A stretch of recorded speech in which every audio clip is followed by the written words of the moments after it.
Hello दोस्तों, नमस्कार।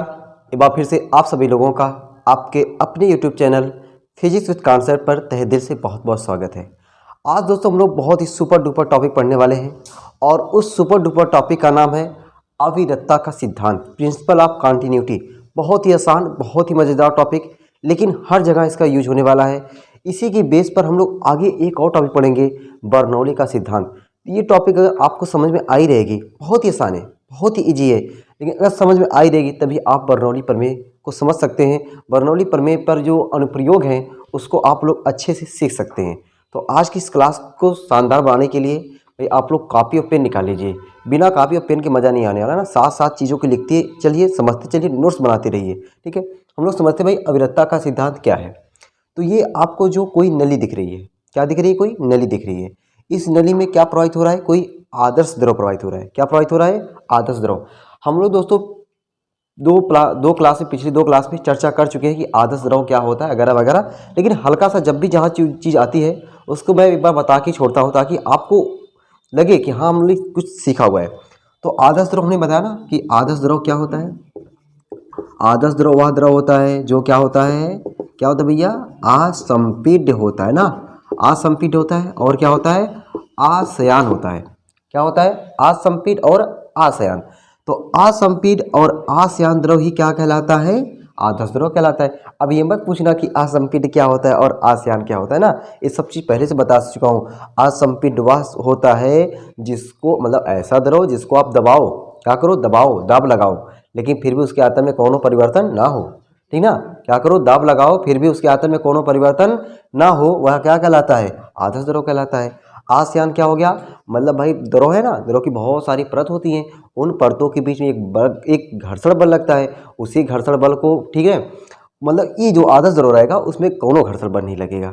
आदर्श द्रव जो रहेगा उसमें कोई घर्षण बल नहीं लगता है, जो श्यान बल कहते हैं ना, घर्षण लगने वाला बल। तो कहने का मतलब आदर्श द्रव वह द्रव हो गया जिसमें कोई असंपीड्य ना हो और कोई आसयान ना हो। मतलब असंपीड्य, शून्य असंपीड्यता कह सकते हैं कि शून्य या शून्य असंपीड्य और आसयान द्रव, मतलब इनकी संपीड्यता नहीं होनी चाहिए और श्यानता नहीं होनी चाहिए। ऐसा द्रव क्या कहलाता है? आदर्श द्रव कहलाता है। अब दोस्तों कोई आदर्श द्रव है, वह आदर्श द्रव इस नली में क्या हो रहा है? धारा रेखीय प्रवाह में प्रवाहित हो रहा है। कौन सी प्रवाह में? धारा रेखीय प्रवाह में प्रवाहित हो रहा है।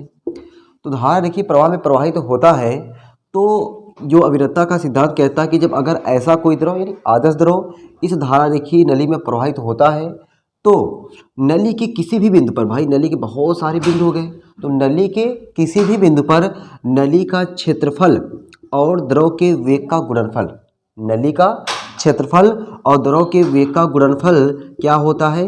एक नियतांक होता है। क्या होता है? एक नियतांक होता है। बात समझ में आएगी नहीं? एक बार फिर से और देखो। अविरतता का सिद्धांत कहता है, क्या कहता है कि जब कोई असंपीड्य या आसयान द्रव बोलो या फिर आदर्श द्रव, जब कोई आदर्श द्रव किसी धारा रेखीय नली में, किसमें? किसी धारा रेखीय नली में क्या होता है? प्रवाहित होता है। किसी धारा रेखीय नली में प्रवाहित होता है तो प्रवाह के प्रत्येक बिंदु पर बोलो या फिर नली के प्रत्येक बिंदु पर, प्रवाह के प्रत्येक बिंदु पर नली के क्षेत्रफल और द्रव के, जो द्रव प्रवाहित हो रहा है, द्रव के वेग का गुणनफल क्या होता है? एक नियतांक होता है। बात समझ में आ गई ना? फिर से बार और देख लो।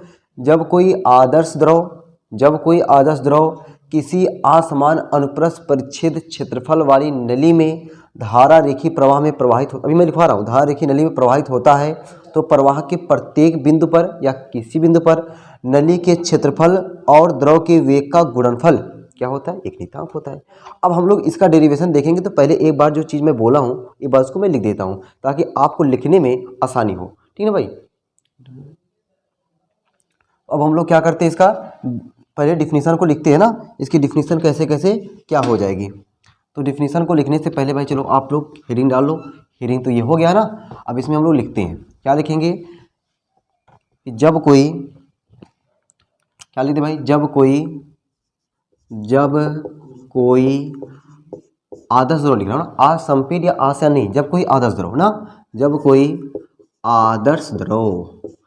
कोई आदर्श द्रव किसी, कैसी भैया? किसी असमान अनुप्रस्थ परिच्छेद। भैया यहाँ पे क्षेत्रफल क्या है, ज़्यादा है, यहाँ पे क्षेत्रफल कम है, असमान परिच्छेद हुआ कि नहीं। यहाँ पे देखो क्षेत्रफल ज़्यादा है, यहाँ पे क्षेत्रफल कम हुआ है। इसका मतलब कि सब जगह क्षेत्रफल इसका समान नहीं है, असमान परिच्छेद क्षेत्रफल वाली है ना। जब कोई आदर्श द्रव किसी असमान परिच्छेद क्षेत्रफल वाली नली में कौन सा प्रवाह में प्रवाहित होगा, धारा रेखीय प्रवाह में ना। क्षेत्रफल वाली नली में धारा रेखीय प्रवाह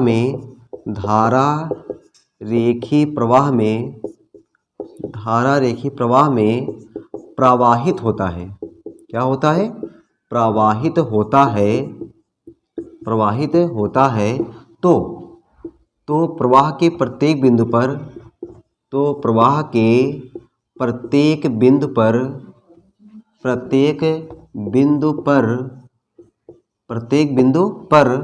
ठीक है, प्रत्येक बिंदु पर किसका गुणनफल भाई, नली के क्षेत्रफल और द्रव के वेग का गुणनफल। प्रवाह के प्रत्येक बिंदु पर नली के क्षेत्रफल तथा द्रव के वेग का गुणनफल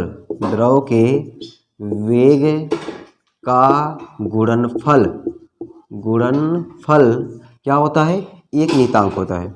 गुणनफल एक नियतांक होता है। ठीक है, ये आपका क्या हो गया, अविरतता का सिद्धांत की डिफिनीशन कह सकते हैं कि जब कोई आदर्श द्रव किसी असमान अनुप्रस्थ परिच्छेद क्षेत्रफल वाली नली में कौन सी प्रवाह में प्रवाहित होगा, धारा रेखीय प्रवाह में प्रवाहित होगा। ठीक है, तो क्या होगा कि नली के क्षेत्रफल और द्रव के वेग का गुणनफल क्या होगा, नियतांक होगा। ठीक है, तो नली के क्षेत्रफल को क्या लिख सकते हैं, ए, द्रव के वेग के गुणनफल को वे लिख सकते हैं।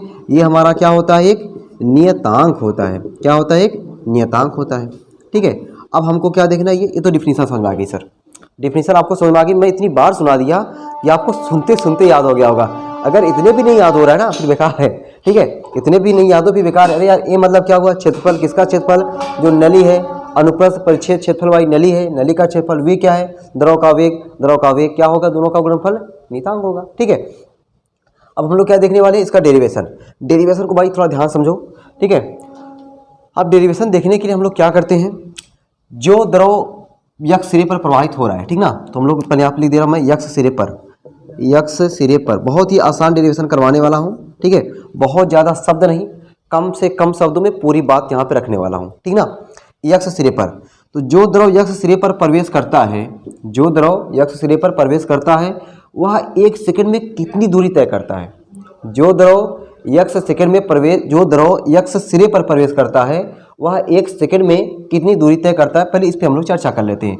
भाई आप लोग जानते हो कि दूरी बराबर क्या होता है, दूरी बराबर हमारा होता है क्या भाई, दूरी बराबर होता है चाल गुणे समय।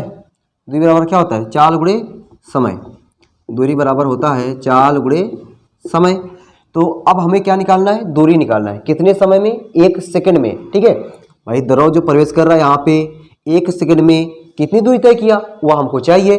तो 1 सेकंड में इसकी चाल कितनी है, v1 है। यही किसके बराबर है, दूरी के बराबर है। तो भैया हमको दूरी क्या मिल गया, दूरी हमको मिल गया v1 सर। क्या मिल गया, v1 मिल गया ना। तो कहने का मतलब है कि जो द्रव एक सिरे पर प्रवेश कर रहा है, वह 1 सेकंड में कितनी दूरी तय करेगा, बोलो भैया, v1 दूरी तय करेगा। अच्छा, जो द्रव y सिरे से निकल रहा है, वह 1 सेकंड में कितनी दूरी तय करेगा, अब तो देख के बता सकते हो सर, v2 हो जाएगा। ठीक ना, अब ये v1 को दे करके वेग नहीं याद आना चाहिए ना, क्या ना याद आना चाहिए, ये दूरी है। और यहाँ पे जब मैं पूछूं कि 1 सेकंड में कितना दूरी तय किया, आप क्या बताओगे, v2 बताओगे। ठीक ना, तो हम यहाँ पे क्या लिखेंगे कि 1 सेकंड में प्रवेश करने वाले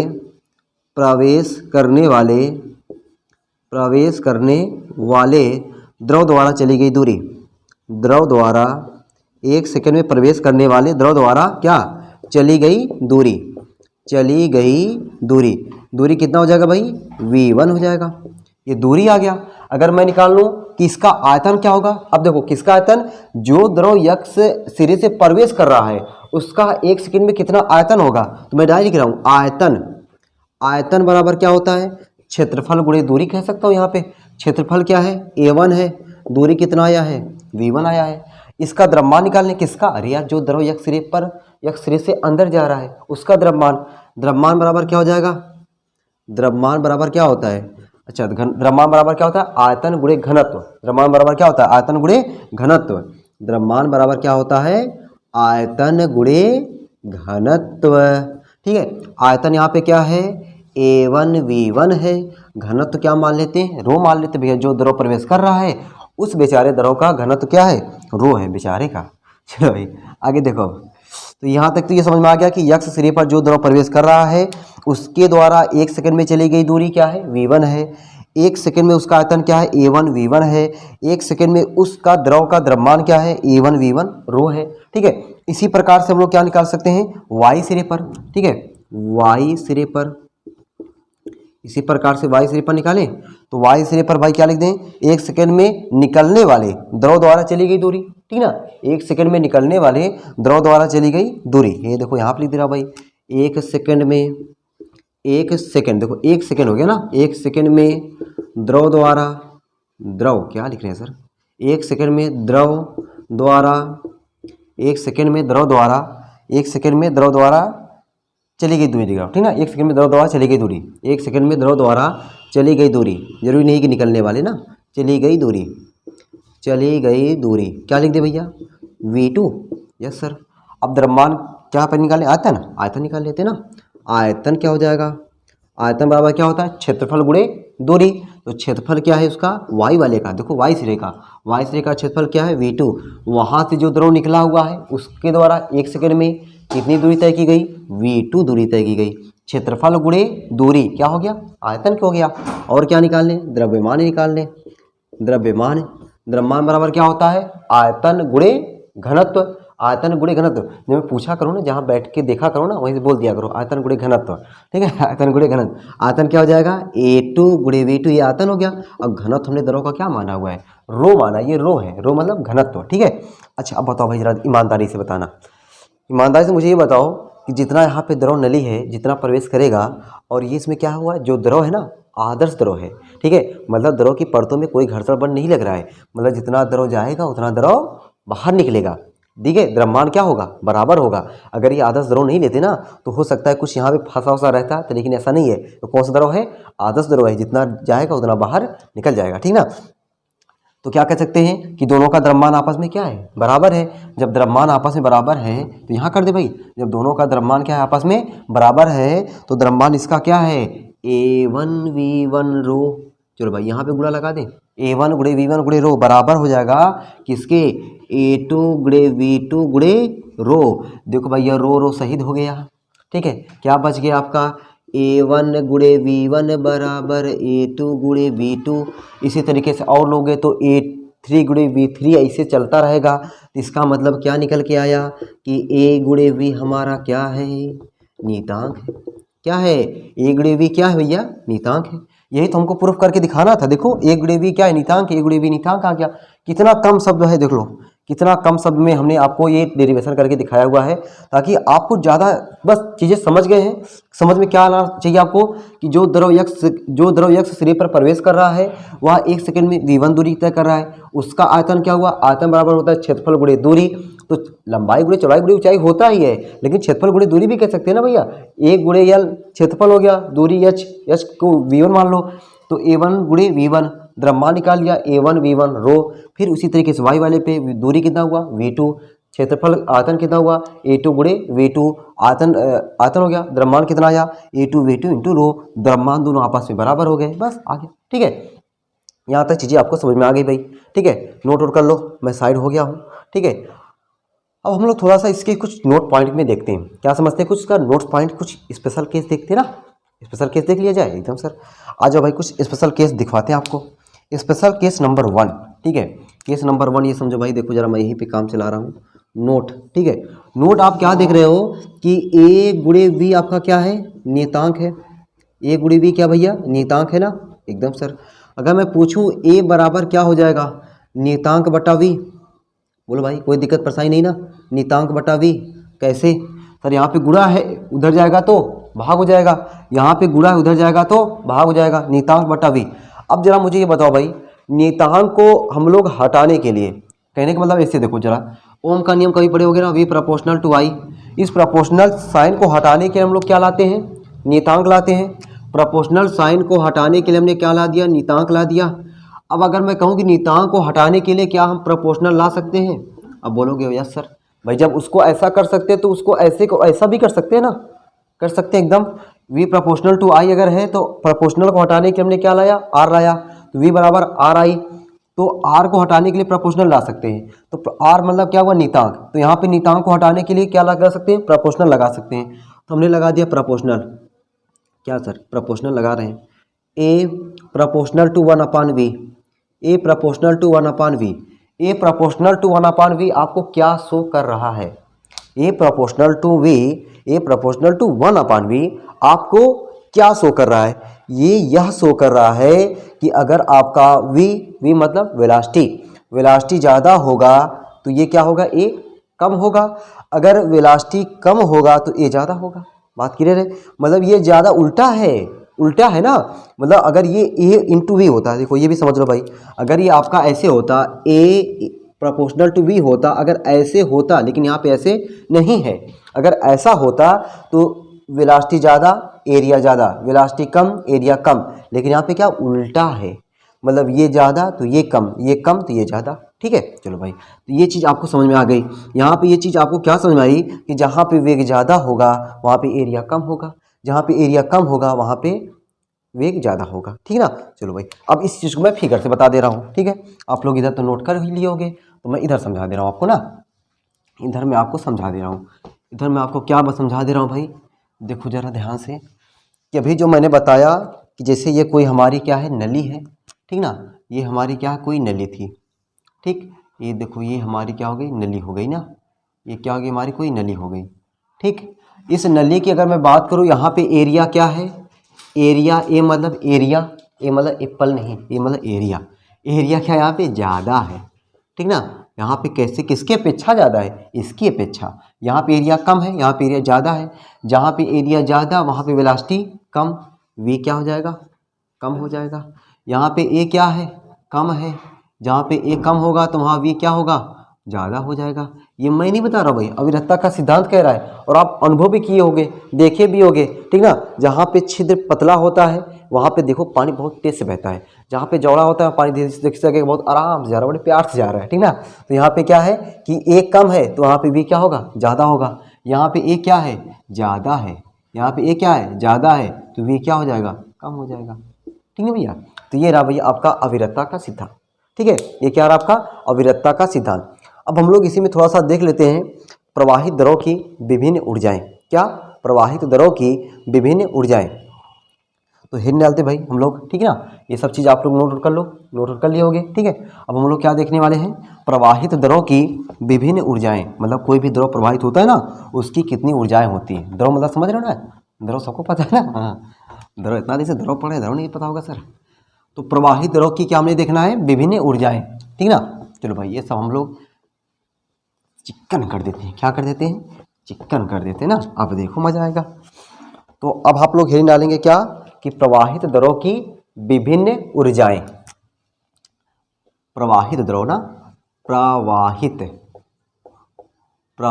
द्रव की विभिन्न ऊर्जाएं, प्रवाहित द्रव की विभिन्न ऊर्जाएं।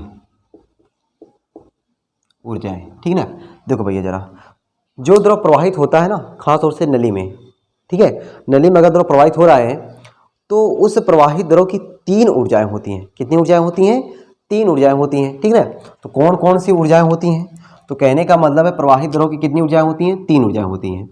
प्रवाहित द्रव की निम्नलिखित 3 ऊर्जाएं होती हैं। थोड़ा हम भी सजा के लिख दे भैया, ठीक ना, तुम लोग नोट्स बनाते हो ना इसीलिए सजा के लिख दे रहे हैं। निम्नलिखित 3 प्रकार की ऊर्जाएं होती हैं, निम्नलिखित 3 प्रकार की ऊर्जाएं होती हैं। ऊर्जाएं ना, ये ऊर्जाएं भैया, ऊर्जाएं होती हैं किसकी, प्रवाहित द्रव की। कोई द्रव अगर प्रवाहित हो रहा है उसकी कितनी प्रकार की ऊर्जाएं होंगी, 3 प्रकार की ऊर्जाएं होंगी ना। पहला कौन सा ऊर्जा होगा, उसको हम बोल सकते हैं दाब ऊर्जा। ठीक ना, एक होता है दाब ऊर्जा और एक होता है गतिज ऊर्जा, एक होता है गतिज ऊर्जा और तीसरा होता है स्थितिज ऊर्जा।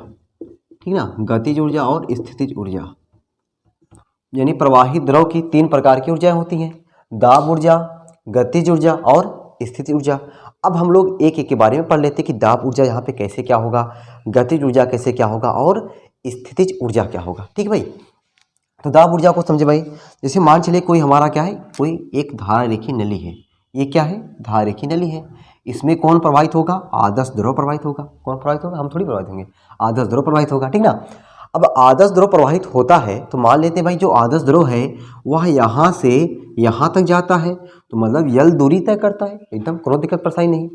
यहाँ पे जो द्रव प्रवाहित होगा इस पर दाब लगेगा P1 लगेगा और इसका जो वेग है V1 है। यहाँ पे जो द्रव प्रवाहित निकलेगा उसका वेग V2 है, दाब क्या लगेगा, P2 लगेगा। ठीक है, ये तो बात हम लोग पुरानी चीज़ है, अविरतता का सिद्धांत में ये सब चीज़ हम लोग सीखे हुए हैं। अब देखो भाई दाब ऊर्जा निकालना है, जो द्रव यहाँ पे प्रवाहित होगा उस पर दाब जब P1 लगेगा, दाब P1 लगेगा इस पे द्रव पर, जब दाब P1 लगेगा तो वह यल दूरी तय करेगा, V1 वेग से यल दूरी तय करेगा।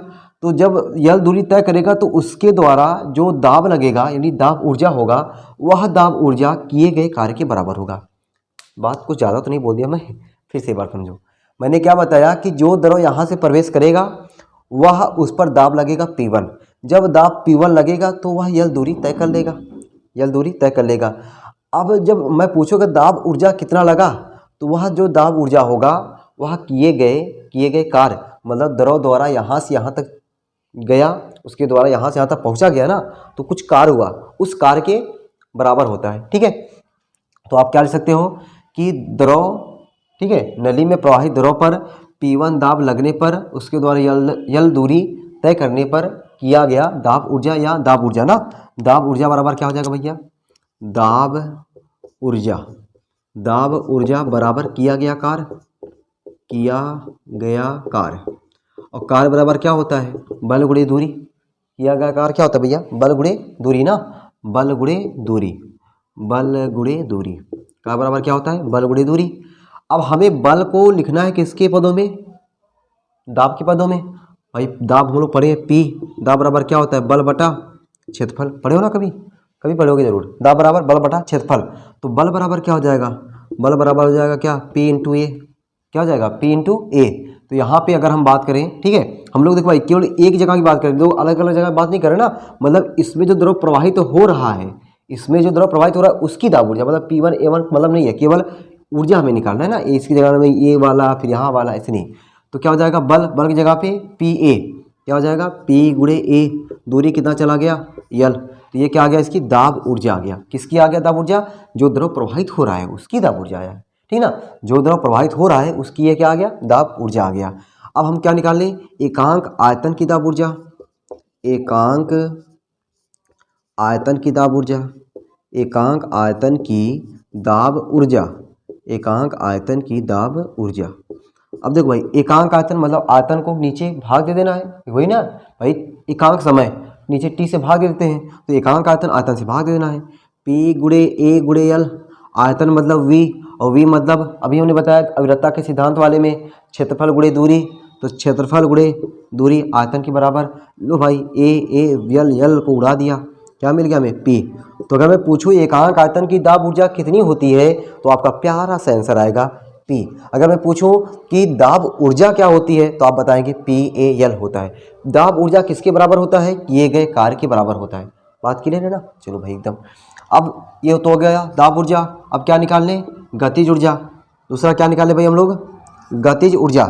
दूसरा क्या निकाले हम लोग, गतिज ऊर्जा निकाल लेते हैं। तो गतिज ऊर्जा देखो भाई यहाँ पे गतिज ऊर्जा होगा कि नहीं, क्यों होगा, क्यों नहीं होगा, होगा कैसे होगा, इस पर और चर्चा कर लेते हैं। जो द्रव प्रवाहित हो रहा है उसका द्रव्यमान क्या मान लेते हैं, यम है। यम द्रव्यमान का द्रव v वेग से प्रवाहित हो रहा है, यम द्रव्यमान का द्रव v वेग से क्या हो रहा है, प्रवाहित हो रहा है। मेरे भाई जब द्रव्यमान है, गतिज ऊर्जा है, द्रव्यमान है, वेग है, गतिज ऊर्जा होना स्वाभाविक है। द्रव्यमान है, वेग है, तो गतिज ऊर्जा होना स्वाभाविक है, ठीक है। तो यहाँ पे क्या हो गया, यम द्रव्यमान का द्रव v वेग से प्रवाहित हो रहा है, यम द्रव्यमान का द्रव v वेग से प्रवाहित हो रहा है, तब द्रव की गतिज ऊर्जा बराबर क्या हो जाएगा भैया? तब द्रव की गतिज ऊर्जा का फार्मूला हम लोग कब पढ़े हैं क्या? 1/2 mv²। जमाना हो गया सर पढ़े, ठीक ना। गतिज ऊर्जा पढ़े हैं ना, एकदम सर पढ़े हैं। 1/2 mv², ये क्या आया है? गतिज ऊर्जा। किसकी गतिज ऊर्जा? जो द्रव है, द्रव क्या है? यम द्रव्यमान का द्रव है, v वेग से प्रवाहित हो रहा है, उसकी गतिज ऊर्जा 1/2 mv²। अच्छा, तो अभी हमने क्या निकाला था? एकांक आयतन की दाब ऊर्जा। तो यहाँ भी निकाल दे क्या? एकांक आयतन की गतिज ऊर्जा। तो क्या हो जाएगा? एकांक आयतन की गतिज ऊर्जा मतलब आयतनवा से भाग देना है। किससे भाग देना है? आयतन से भैया। एकांक आयतन की गतिज ऊर्जा, एकांक आयतन की गतिज ऊर्जा, एकांक आयतन की गतिज ऊर्जा मतलब आयतन से भाग 1/2 mv² है। यहाँ पे v वेलोसिटी है, आयतन मतलब बड़का v। आयतन मतलब क्या हुआ? बड़का v हो गया, ठीक है। अब देखो भाई 1/2 m/V इंटू v²। अब मुझे बताओ भाई जरा, ये m/V कुछ बन सकता है सर? एकदम बन सकता है। क्या बन सकता है? जरा देखो, द्रव्यमान बटा आयतन, द्रव्यमान बटा आयतन। मैंने कभी बताया था आपको, ये चीज़ बार बार आता रहेगा। द्रव्यमान बटा आयतन किसके बराबर हो जाएगा? घनत्व के। अरे हम लोग जानते हैं ना, घनत्व बराबर क्या होता है? द्रव्यमान बटे आयतन। घनत्व बराबर क्या होता है? द्रव्यमान बटे आयतन। द्रव्यमान बटे आयतन किसके बराबर? घनत्व के। ये किसके बराबर हो गया? घनत्व के। तो कह सकते हैं कि एकांक आयतन की गतिज ऊर्जा किसके बराबर? 1/2 ρv² के बराबर। 1/2 ρv²। अगर मैं पूछूं गतिज ऊर्जा का सूत्र क्या है? 1/2 v²। 1/2, अरे वाह, 1/2 mv²। अगर मैं ये पूछूं एकांक आयतन की गतिज ऊर्जा क्या है, तो आप बताओगे 1/2 ρv²। अगर मैं पूछूं रो क्या है, तो आप क्या जवाब दोगे कि रो हमारा क्या है? घनत्व है। किसका घनत्व है? द्रव का घनत्व है, ठीक ना। तो ये क्या हो गया? दाब ऊर्जा। दाब ऊर्जा कितना? एकांक आयतन की दाब ऊर्जा P, एकांक आयतन की गतिज ऊर्जा 1/2 ρv²। अब क्या निकालने? स्थितिज ऊर्जा। स्थितिज ऊर्जा, स्थितिज ऊर्जा का फार्मूला पढ़े होगे ना, mgh। स्थितिज ऊर्जा का फार्मूला क्या हो जाएगा? mgh। तो यहाँ पे mgh होगा कि नहीं? यस सर होगा। क्यों? क्योंकि भाई मान लेते भाई नली जो है पृथ्वी तल से यह ऊंचाई पर है। नली क्या है? पृथ्वी तल से यह ऊंचाई पर है। जब यह ऊंचाई पर रहेगा तो यच हो गया, जी भाई नीचे काम करेगा ही, ठीक है। तो इसकी क्या हो जाएगा? गुरुत्वीय स्थितिज ऊर्जा या स्थितिज ऊर्जा, स्थितिज ऊर्जा या गुरुत्वीय स्थितिज ऊर्जा। तो क्या हो जाएगा भैया? गुरुत्वीय स्थितिज ऊर्जा लिख दो एक बार। गुरुत्वीय स्थितिज ऊर्जा, गुरुत्वीय स्थितिज ऊर्जा किसके बराबर? mgh। ये है mgh। अब क्या निकालने? एकांक आयतन की, एकांक आयतन की क्या? एकांक आयतन की गुरुत्वीय स्थितिज ऊर्जा, एकांक आयतन की गुरुत्वीय स्थितिज ऊर्जा ना। क्या निकालने? एकांक आयतन की गुरुत्वीय स्थितिज ऊर्जा, एकांक आयतन की, एकांक आयतन की गुरुत्वीय स्थितिज ऊर्जा, गुरुत्वीय स्थितिज ऊर्जा, एकांक आयतन की गुरुत्वीय स्थितिज ऊर्जा। तो क्या कर देंगे भैया? एकांक आयतन चाहिए, आयतनवा से भाग दे देना है। और जो भाई mgh बटा कैपिटल V। अब देखो m/V लगा दे gh। अब m/V तुम्हारा रिश्तेदार हो गया, देख करके समझ गए होगे ये कौन सा है? रो है। कौन है ये? रो gh है ये, ठीक है। तो अब देखो भाई हमने आपको क्या बता दिया कि एकांक आयतन की दाब ऊर्जा P, एकांक आयतन की क्या गतिज ऊर्जा 1/2 ρv², एकांक आयतन की गुरुत्वीय स्थितिज ऊर्जा ρgh। ये बड़े काम की चीज़ है, ठीक है। मैंने इसको इसलिए बताया, अभी हम लोग जब पढ़ेंगे अगली वीडियो में क्या पढ़ेंगे? बर्नौली की प्रमेय। जब बर्नौली की प्रमेय पढ़ेंगे ना, तो बर्नौली की प्रमेय कहती है कि भाई एकांक आयतन की कुल ऊर्जा, कोई द्रव प्रवाहित होगा उसमें कितनी ऊर्जाएं होती हैं? 3 ऊर्जाएं होती हैं। कौन कौन सी ऊर्जाएं होती हैं? दाब ऊर्जा, गतिज ऊर्जा और स्थितिज ऊर्जा, ठीक है।